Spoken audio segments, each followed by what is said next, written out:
Dacă vrei să te bucuri de sărbători fără să-ți ieși formații în minte câteva lucruri simple, nu te înfomenta înainte de mesele festive pentru că vei mânca mai mult după. Mănâncă porții normale și gustă din toate. Nu umple farfuria din primă. Prioritizează proteina pentru că te ajută să te saturi mai repede.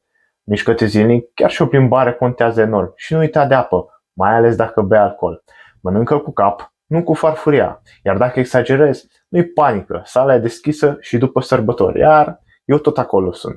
Dacă vrei mai multe sfaturi simple și aplicabile, te invit să urmărești pagina, iar dacă vrei rezultate clare, te aștept în programul meu Fit Simplu.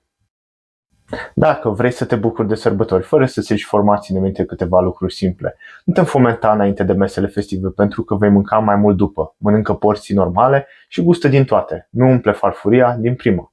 Prioritizează proteina pentru că te ajută să te saturi mai repede. Mișcă-te zilnic, chiar și o plimbare contează enorm și nu uita de apă, mai ales dacă bei alcool. Mănâncă cu cap, nu cu farfuria. Iar dacă exagerezi, nu-i panică, sala e deschisă și după sărbători, iar eu tot acolo sunt.